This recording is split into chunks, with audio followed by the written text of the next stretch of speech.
So now we're going to do a step-by-step build of alternating fading LEDs. So we'll have one LED get brighter as the output of the op amp gets lower voltage, and then it's going to get dimmer as the voltage goes up, whereas the other LED is going to start getting brighter as the voltage goes up, and then dimmer as it goes down. So they'll keep alternating right there. What sets the voltage is actually the capacitor voltage right there, not the output of a 555 timer, but the 555 timer is wired in a stable mode.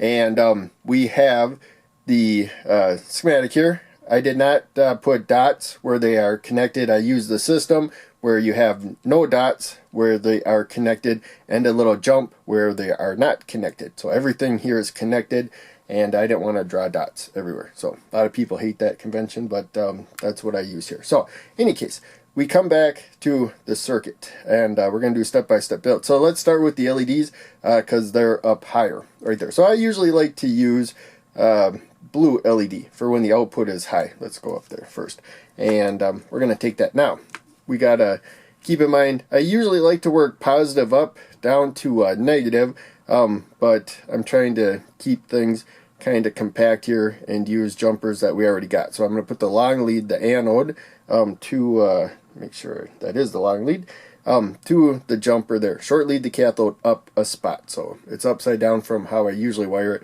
but usually I work positive up down to negative. And for some reason I didn't put a color on the schematic right there. Maybe that's why. But any case, usually I use a 1K resistor for blue LED, 220 for red LED. I'm working with 5 volts because blue LEDs are naturally brighter. But I'm going to the output of the, no I'm not, I was at the positive supply, there we go. Now I'm at the output of the op amp right there with the 220 ohm resistor coming up to the short lead, the cathode of the blue LED. So there you can see positive, it will light up when the output is connected as good to ground as it can. It's not a perfect connection by any means, but it's good enough to light LEDs.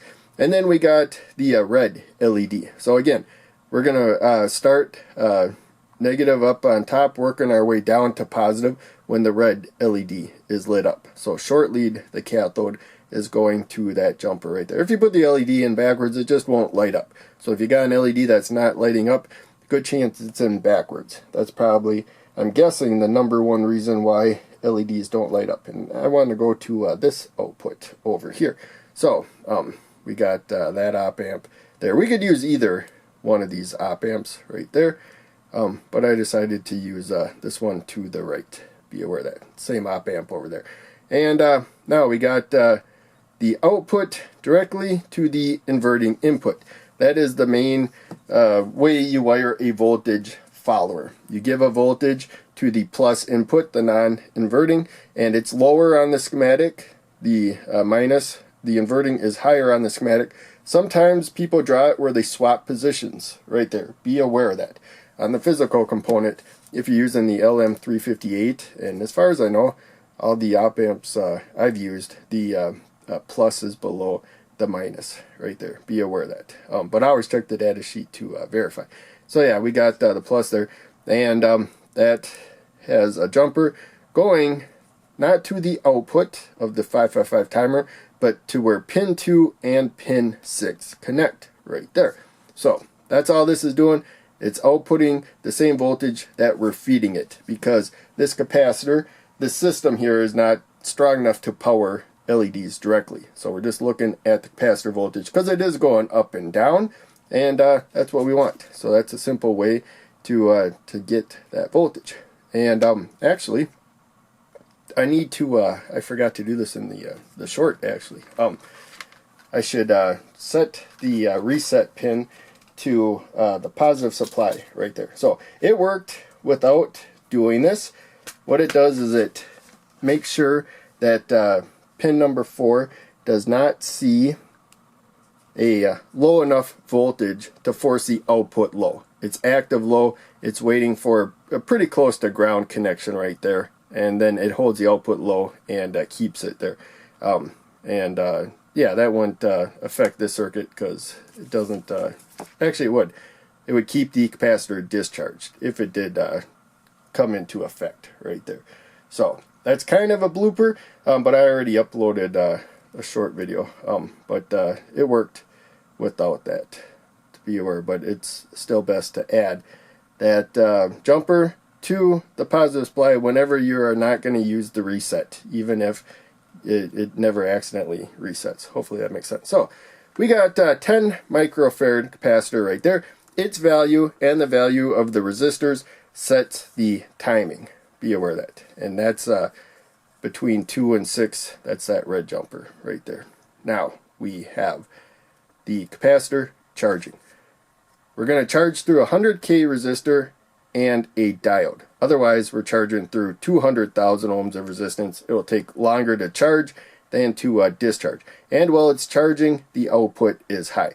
Well, it's charging its way up to 2/3 of the supply voltage. So we're going to take a 100K resistor right there, and then the diode right there. So we have our charging path. It will not discharge. It discharges through pin 7 up there. It cannot discharge through that diode right now. So we're going to take a 100K resistor, charging through 100K, discharging through 100K, and you're getting pretty close to the same amount of charge and discharge time right there. But the values determine the actual speed. Be aware of that. But yeah, that's really about all there is. Let's get the power supply and power up. So now I got the power supply ready, 5 volts. We don't need more than 20 milliamps of current, so I limited it to that. Output is off right now. It's especially if the power supply is attached while you're wiring things up, it's best to turn it off. But ultimately, it's a good idea. Keep power supply off until you're ready to actually power the circuit. So let's get that connected right there, and we'll hit the power button, and there you can see. As the capacitor charges, then the red LED will get brighter because we'll get a higher voltage. Red LED is going to ground. We are getting the as close to the same output voltage as what the capacitor voltage is. It's doing its best to give the actual voltage, but the output has limitations. And I'm going to dim the lamp. When I did the short, it was dimmer. And there you can see the bright LED, or blue LED is easier to see. It's brighter. I'd use a 1K resistor, but this is fine. And then as the capacitor discharges, it's bouncing between 1/3 and 2/3 supply voltage. As the capacitor discharges, its voltage goes down. That goes to the non-inverting input. That tells the output voltage to go down. Blue LED is from the positive supply, so the better connection it makes to ground, lower voltage, the brighter the blue LED. It doesn't make it all the way to ground, even though it is a single supply op amp that can go all the way to ground. When you are providing current, it drifts away from the rail. It never gets all the way to the positive supply, so you're always losing a little voltage.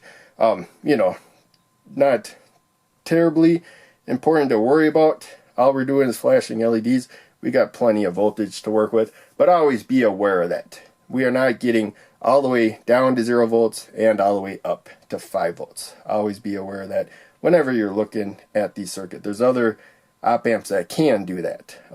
So again, that's all stuff that you study about. I'm just mentioning it so that you're aware of it, so that doesn't come as a surprise later on when you're trying to make a serious circuit. So that's it. Thanks for watching. Make sure you check out one of the other videos I'm posting on the screen, and check out links down below. They all help out a lot. I'll see you in the next video.